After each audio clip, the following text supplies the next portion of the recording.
Magandang araw po sa inyong lahat mga kamatyas! Ayan, basag na naman at malat ang boses ng inyong lingkod dahil siguro po sa pagod ng aking mga activities nitong mga nakaraang araw.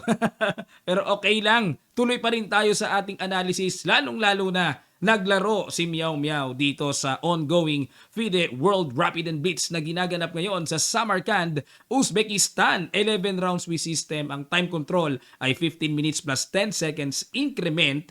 Tinapos po sa day 1 ang 4 rounds at sa kauna-unahang round, aba, buena mano, kalaban niya kagad ang World Women Champion na si Ju Wenjun, kababayan niyang Chinese.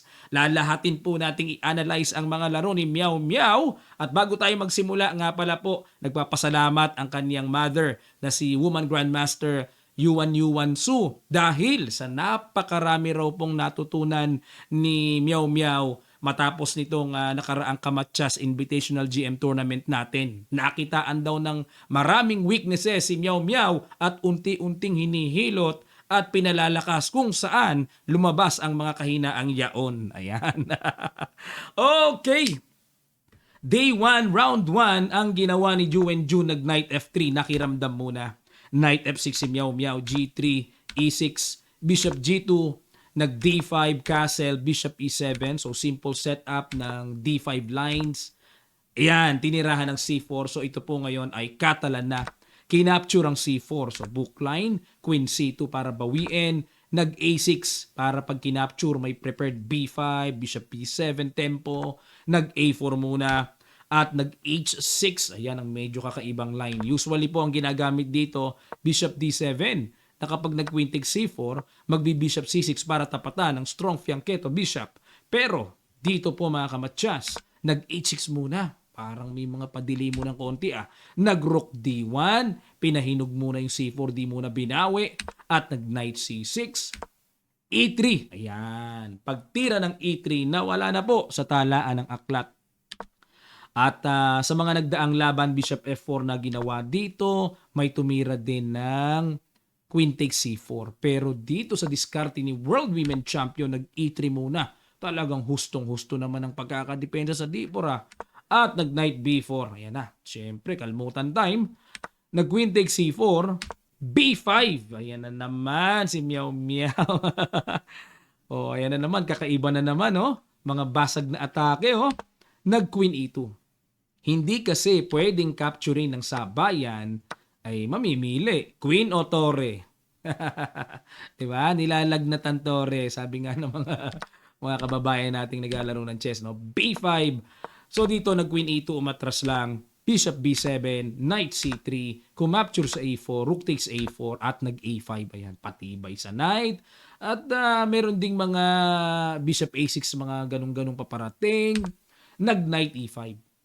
Baka maka-Bishop A6 pa eh. Naniguro si Juen Jun. Tanggalin ko nga kaya muna yung Bishop mo. Kinapture, capture, nag-C5. Ayan, basag. At kumapture nga. O di may atake pa sa Queen.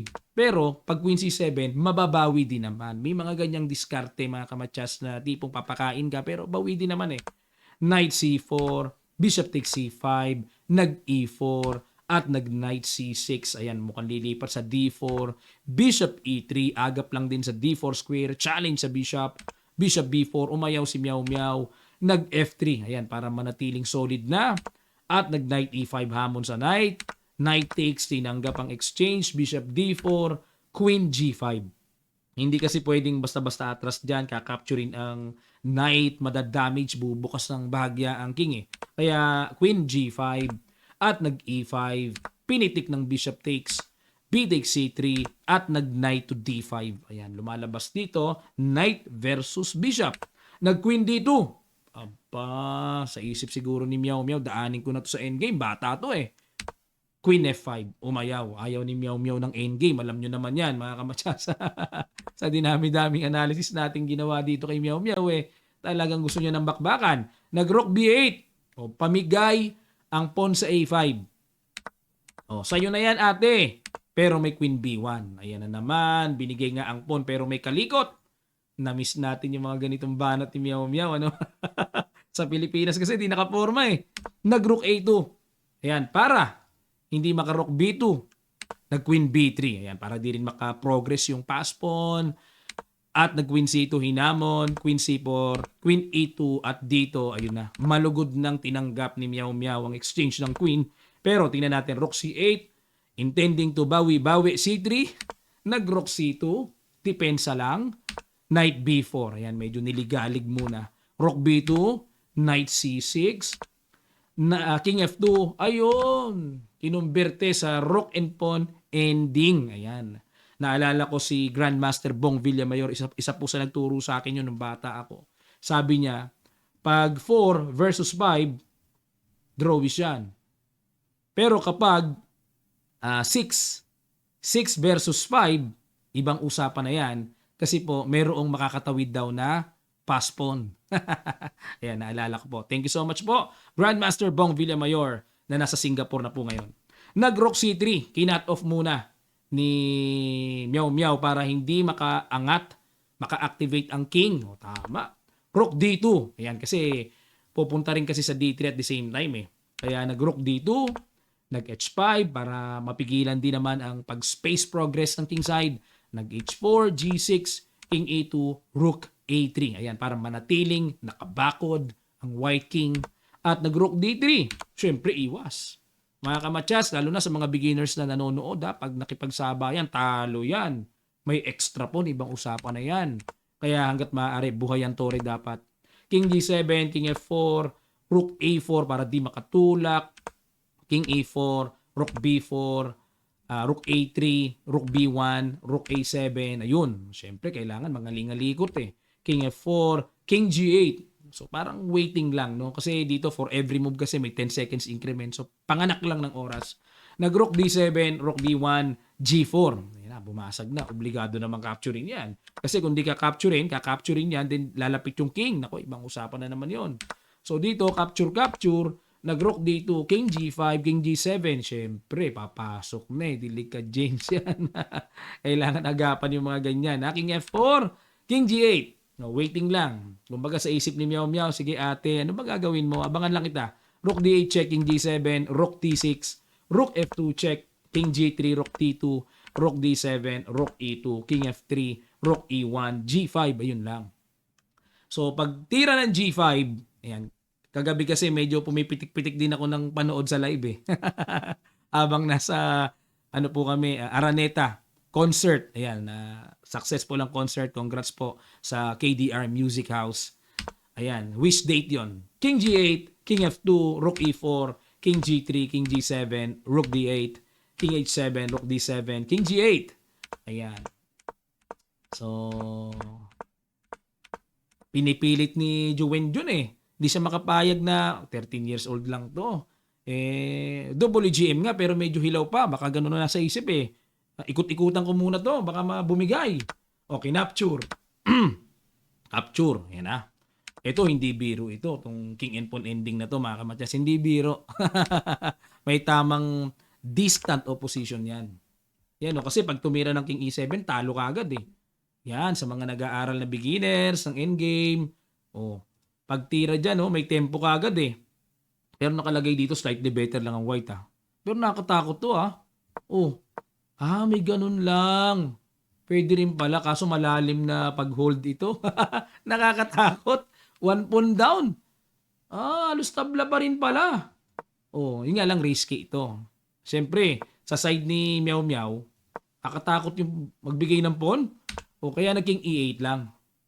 Para pag nag-king E5, sasalubungin niya ng king E7, white ang titira. Kaso, yun, nakikiramdam lang din eh. Ayun, King D7.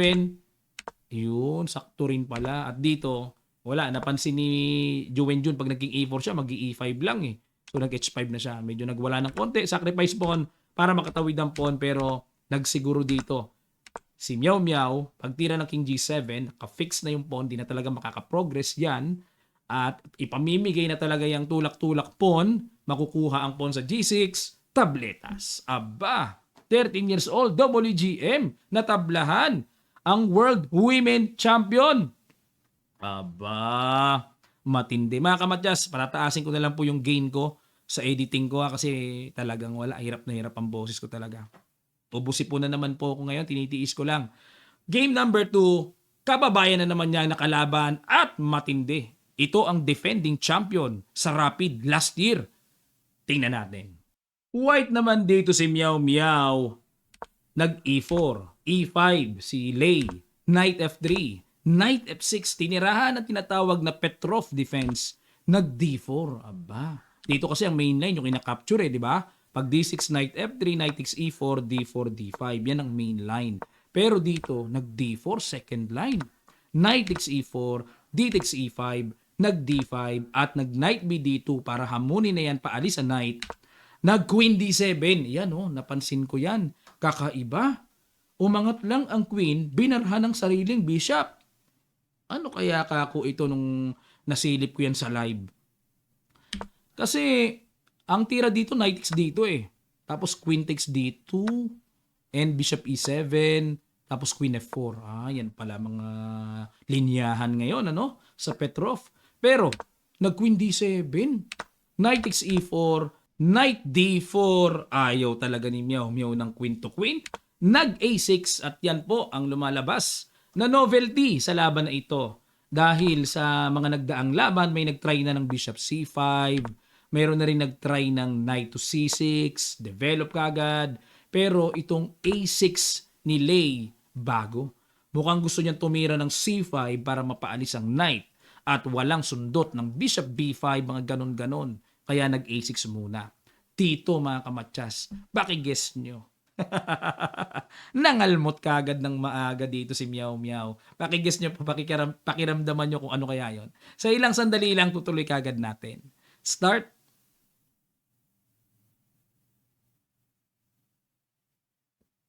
Maraming salamat, congrats po sa mga nakaramdam. E6, hindi naman po yan ang best move. Kasi ang tira Bishop C4 sa computer engine. Pero, wala si Meow Meow, kinalmot niya agad yung ating E6 sacrifice, kinapture, Bishop to C4. Aba, pinasakali babawiin din. Knight to C6. Bishop E3 dinipensahan. Kasi dito mga kamatsas, kapag kinapture kasi para mabawi, may Queen takes D1 ayaw nga ni Meow Meow ng Queen to Queen hanggat maaari Diba? Ayaw niya ng Queen to Queen. Gusto niya lagi may Queen para magulo. Kaya nag-Bishop E3 muna. Knight takes, Bishop takes. Pero may hamon.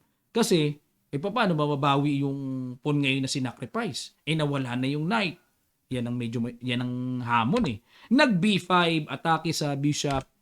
Umatras, Rook to G8. Bakit kaya yun lang?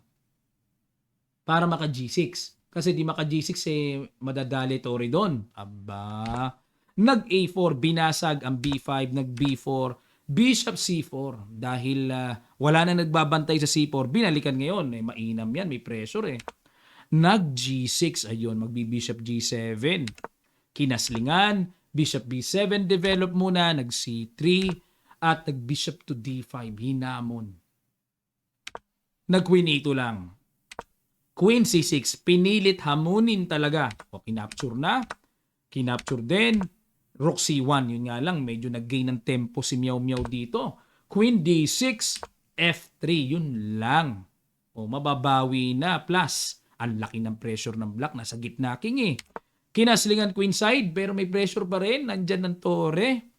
Kinapture, capture, Rook C4. Depensa muna sa bishop bago bawiin ang pawn. Nag-bishop to A5, yun lang tinirahan ng defending champion ng Blanderatius, mga kamatsas. Dalawang question mark, kitang-kita. Dapat daw ang tira dito ay Rook G to F8. Hamon ng tore. Medyo parang ang hirap makita. Ang hirap makita niyan. Dito tayo mga kamatsas sa Bishop to A5, Blanderatius. At dito, sige po. Ang ganda ng ginawa dito ni Meow Meow. Pakiguess nyo ulit. Another puzzle tayo. Tumbok na nakita ni Meow Meow ang stockfish move. Sa ilang sandali lang, tutuloy kagad natin. Start.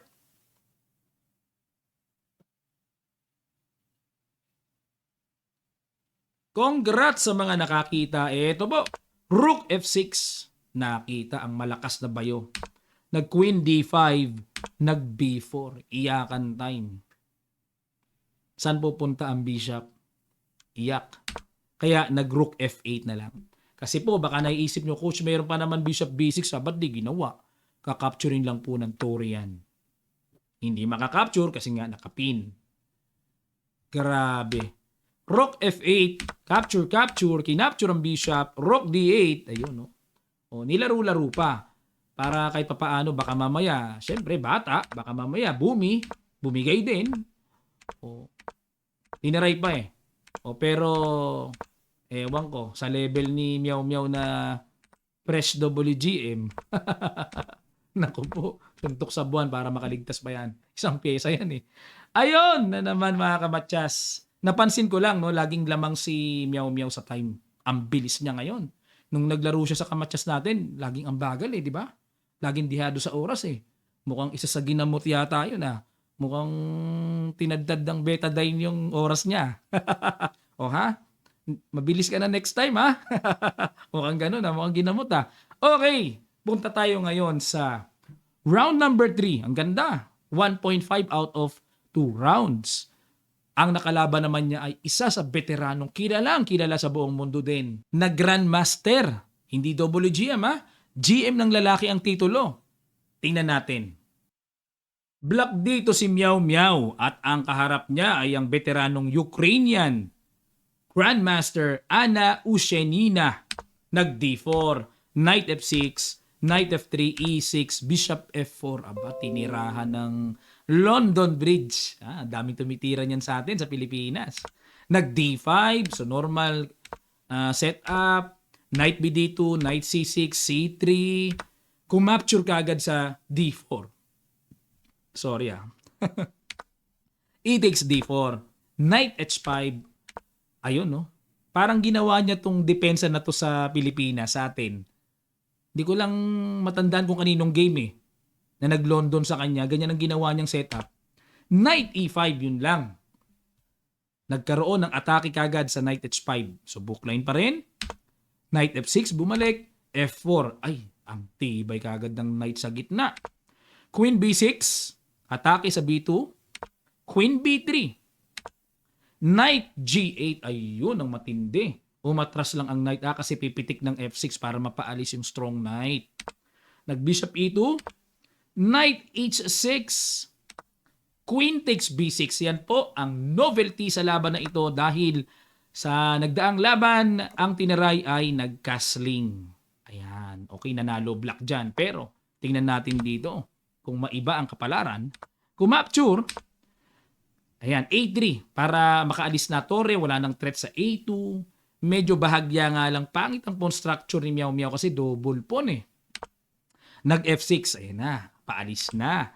Knight to D3. Siyempre, pag kumapture sa Knight C6 napakapabor naman sa black niyan. Double pawn na nga, tinulungan pang umayos ang istruktura.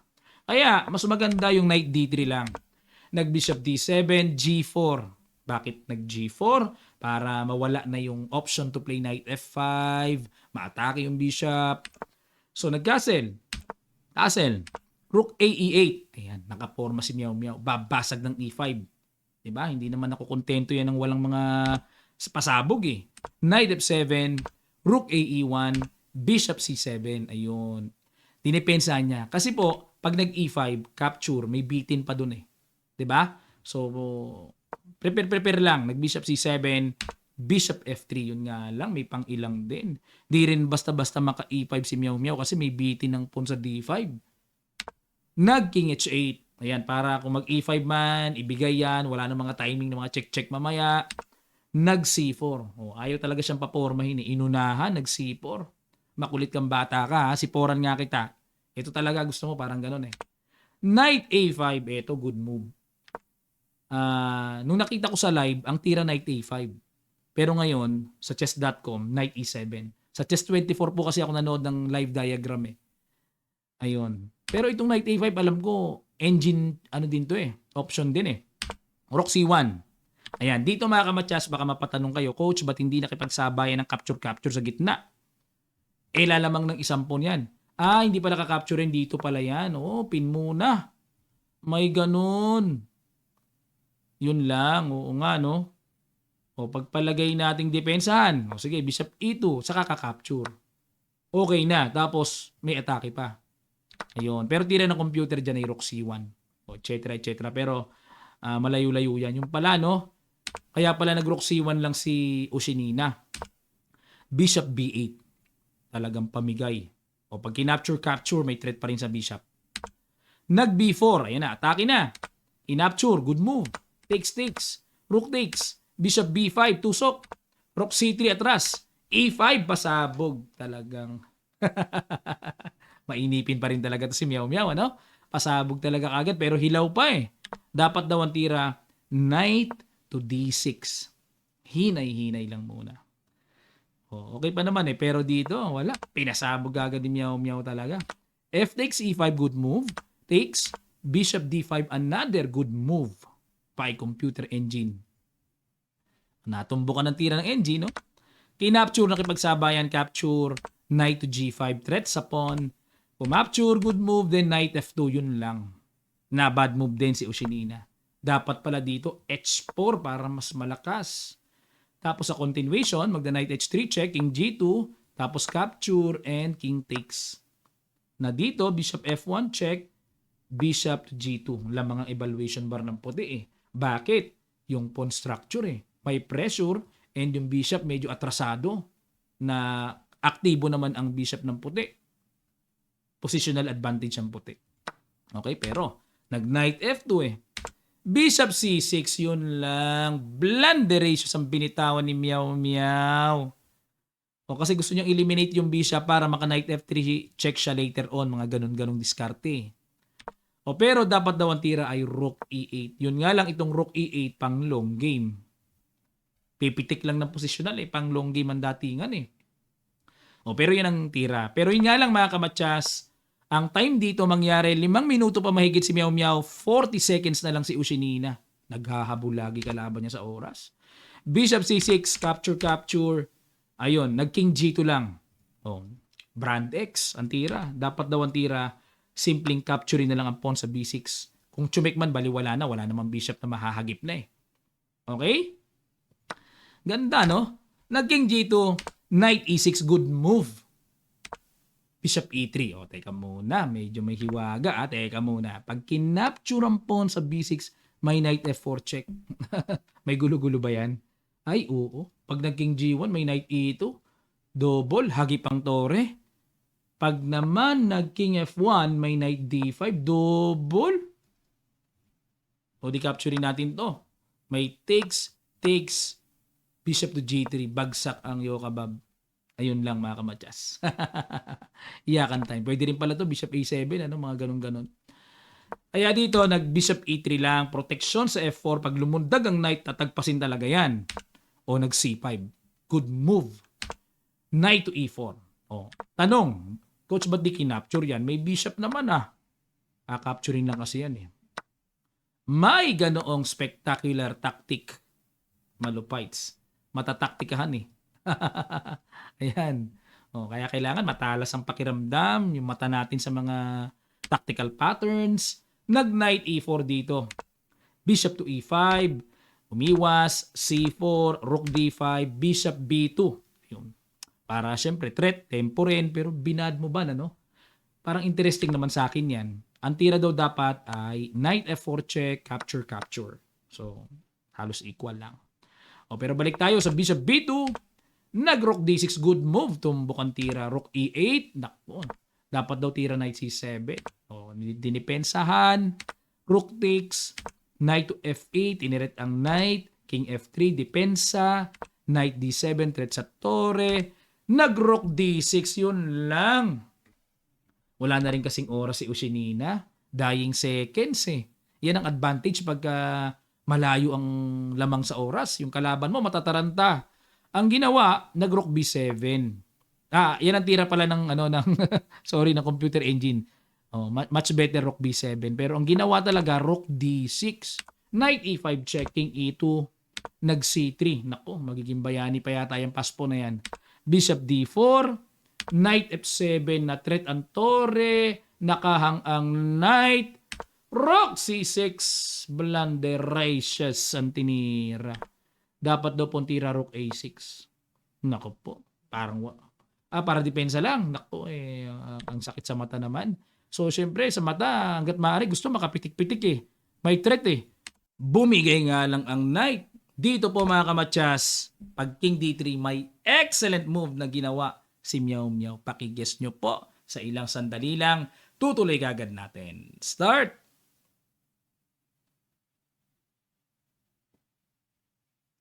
Maraming salamat.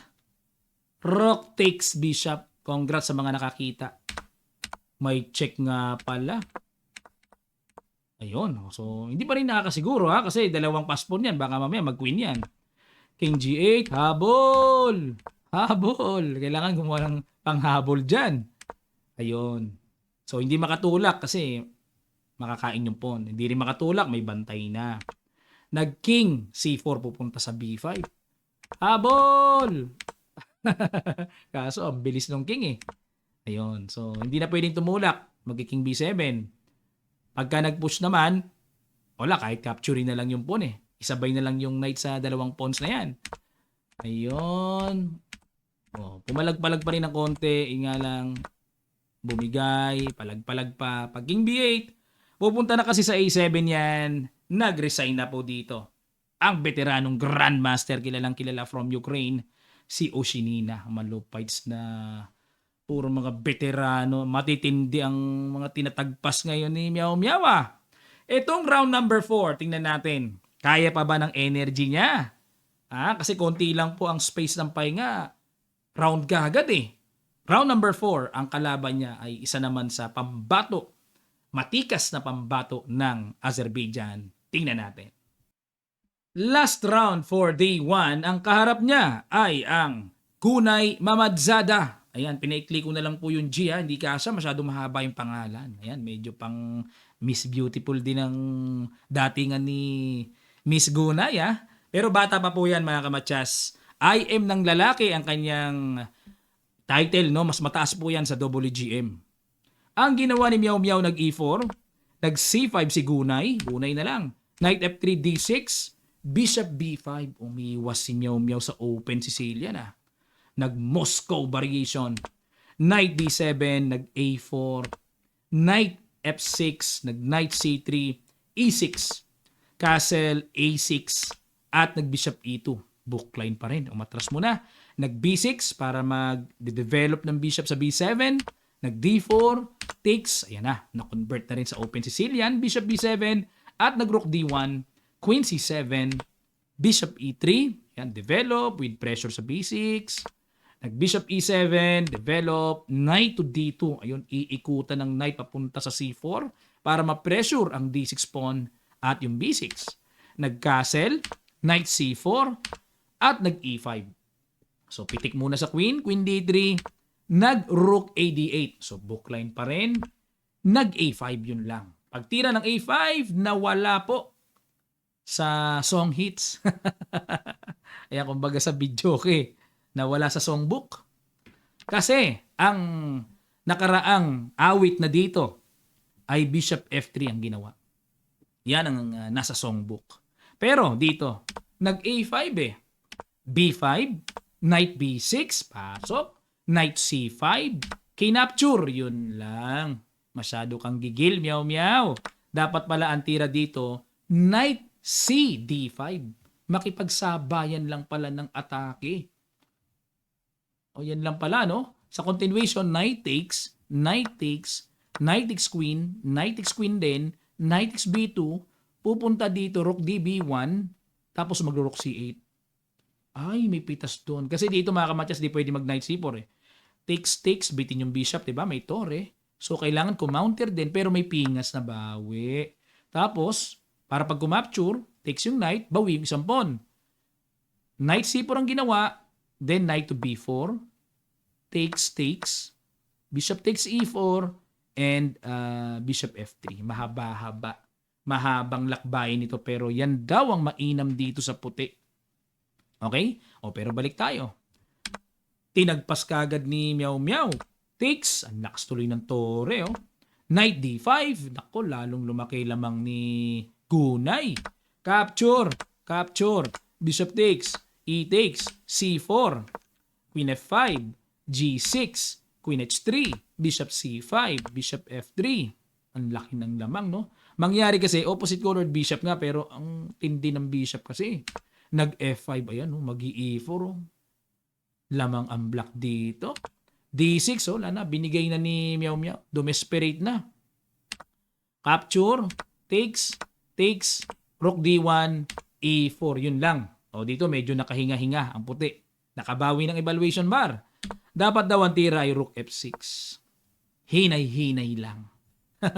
King G7, mga ganun-ganun bago tumiming ng E4. Pero, nag-E4 ka agad eh. Ayan, dito.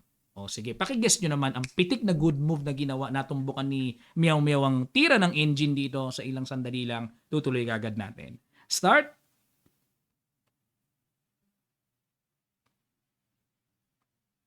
Maraming salamat. Congrats sa mga nakakita. Boom! Nakainan lang pala yan dyan. Good move. Kasi pag kinapture yan, may check nga pala. Kuha yung bishop. Pero meron din pasabog ha. Kumapture din dito sa pawn H2. King H1. Yun lang na bad move si Meow Meow. Dapat daw po tira, capturein na. Takes, takes. Pasukin na ang rook and pawn ending na ito na halos tablahan lang. Isang pawn lang naman ang lamang eh. Oh. May rook D6, may rook D4, tapos ang daling gapangin ng king yan later on. Yun ang mga diskarte dito na medyo kailangan pa ni Meow Meow ng endgame realization. Kaso parang may gigil siya lagi eh. Gusto niya bakbakan lagi eh. King H1, nag-bishop E5. Ngayon, ang balak kasi dito ni Meow Meow, baka capturein yung bishop. Ito balak niya. May rook D7. Threat ang queen, tapos threatening matchas. Salbahi ang balak eh. Pero, yun nga lang. Ito mga kailangan niyang pag-aralan, yung mga kunat-kunat na ganyan. Parang yung naging laro niya kay Grandmaster John Paul Gomez. Winning na winning siya sa position. Laki ng advantage niya. Nagwala bigla, oh, di ba? Yung pala, pipitikin lang ng positional play. Baliktad gagad ang position. So, yun ang mga dapat niyang idagdag pa eh. So, yan, oh, umatras lang. May threat pa. May tempo. Bishop D5 check. King G7. Nag-Queen E3. Nag-Rook D8. Ayan. Teka muna. Baka maguluhan kayo, mga kamatsas. Coach, ba't hindi pinitas yung pawn sa B2? Magko-Queen E6 kasi. May mga kalikalikot ba na ganun? Kasi pag nag-Rook F6, may mga check-check. Iyo. Naghahanap ng kalikot si Meow Meow eh. Nag-Rook D8. C3. Queen E7. G3, yun lang. Kasi may sundot ng check. Ginawa G3 pero bad move. Dapat pala King G1 muna. Yan pala. Okay pa evaluation bar, di ba? Pero pag G3, tingnan nyo. Grabe, decisive advantage ang black. At dito, nakita naman ni Gunay. Malupites nakita ang pangpasabog na tira. Yun lang. Good move. Queen F3. Kasi pag kumapture po dyan, may Queen H4 check tapos babawiin. Plus expose ang white king. Okay? Kaya, Queen F3, kumapture. Queen G5, tineret. Rook G1, depensa. Kinapturan lang. Kasi bitin yung bishop sa D5 eh. Naubos yung mga pawns. Ang sakit. Hindi naman pwedeng hindi ka capturein yan kasi Queen H4 check na eh. May mga kalikot na eh. Ayun no. Ayun. Malinis na simplify, may extra 2 pawns. Ubos. Ubos. Pati pantubos. King E5. Naubos. Nadamay pati pantubos. Ayan po nangyari. Palag-palag pa. Yun nga lang. Mamatyasin ang pawn eh. Kasi pag nag-push yan, ito pa rin, hindi na. Push, matchas na. Nadali ni Miss Beauty Queen ng Azerbaijan. Ang ating Meow Meow. Ayan. Pero okay lang. So, part ng experience niya, pagkasabihan na naman siya ng kanyang mother siguro para ano. Kasi dun sa Kamatchas tournament natin, may kwento ko lang sandali. Pag natatalo siya, sinisimplihan lang ng usap pero pakiramdam ko kumbaga sa Pinoy mukhang sinesermonan, eh. Kumbaga, "Ba't naman gano'n ang ginawa mo? Ano ba naman 'yan?" Parang gano'n, eh, 'di ba? Normal sa atin yung gano'n siyempre. Medyo pinagsasabihan natin yung player natin 'pag natatalo para maging handa sa susunod. Huwag naman masyadong dikdik. Ang naririnig ko lang malumanay yung mother niya magsalita, pero ano, regarding sa chess. Kasi ano, eh, nung nag-uusap sila naglabas ang cellphone si Meow Meow, eh, pinorma yung position sa ano niya, eh, sa cellphone niya, eh, may chess, eh. O tiningnan na gano'n, yung palang ano na wala kang maririnig na chess notation, eh, yung mga, bishop G5 mga gano'n wala, eh. Iba, eh. Tinanong ko nga, eh, sabi ko, in English bishop G5, sa kanila iba tawag. Parang iba tunog, eh. Siyang Sangshay parang basta gano'n, eh. Nakalimutan ko na hindi gano'n eksakto, pero iba. Ang chess notation nila may sarili silang pag-uusap na chess notation na pala 'yon. Sa atin kasi 'di ba in English, eh, madali mo malaman, eh, king H1, bishop G2, mga gano'n, eh. Sa kanila iba, nag-uusap sila ng Chinese pero naka-chess notation na pala, ayun. So ito, panibago na namang hilot ang gagawin dito ni, Meow Meow ano, kasi wala, natalo, eh. Pero maganda pa rin ang performance niya. Kumilabot pa rin sa buong mundo ang kanyang performance at after round number 3 nga po ay nag-post ang FIDE na binabati siya. 13 years old ba naman, napakabata. Fresh WGM, tapos tatalunin mo defending champion. Grabe, tapos tinablahan mo ang world women champion. Tinalo pa yung veterano ng Ukraine. O, nadali nga lang siya dito kay Miss Beautiful. Pero mga kamatyas, tingnan natin ang magiging showing niya sa day number 2 mamaya. Try natin kung makakapag-live tayo pag kinaya pa ng powers ng aking boses. Kalaban ko lagi boses ko, eh. Konting malamigan, konting namamalat ako mga kamatyas. Okay, maraming salamat po. Ito ang kanilang standing bago tayo magtapos. Ang nangunguna after round number 4 ay si Salimova Nurgyul. Ayan, ng Bulgaria. At si Grandmaster Zhu Jiner ng China. Okay, so yan po. At pang ilan si Meow Meow. So lumalabas ang score niya ay 2.5. Ayun, pang number 28 siya. Okay. At wala pong Pilipinas dito ha. Hindi nagpadala ang Pilipinas eh. Pero dapat next time meron sana. Pagka mga world event na ganito, mas maganda meron tayong representative. At ang pairing naman na asahan natin sa round number 5, board number 16 si Meow Meow, malakas ang kalaban niya na taga-Russia, Grandmaster Goryachkina Alexandra. Nako, isa rin po sa matindihan na woman player sa buong mundo, Goryachkina. Okay? So yan po ang ating mga aabangan sa ating day 2 ng pagsubaybay dito mga kamatyas. Try nating i-live, hindi po ako nakakapangako pero alas 6 ng hapon Philippine time ang oras ng live. Eh, baka masubaybayan natin. Sayang din. Why not? Ayan. Tutok tayo kay Meow Meow. At isusunod din naman natin sa men's division. Tingnan naman natin lahat ng naging laro ni world number 1 Magnus Carlsen para makatasan natin, makuha na natin ng mga points na makakapagpa-improve sa ating paglalaro ng chess. Ayan, magandang araw po sa aking mga kababayan sa buong Pilipinas, sa mga kamatyas. Ganun din sa iba't ibang panig ng daigdig ng mga OFW. Hello po sa mga nanonood sa ating YouTube, sa Kamatyas Facebook. Maraming salamat sa inyong palagi ang pagsuporta. Narito lang po ang Kamatyas, laging may hangad na mapa-improve ang chess ng Pilipinas. Maraming salamat po. Magkita-kita pa tayo sa mga susunod pang chess updates.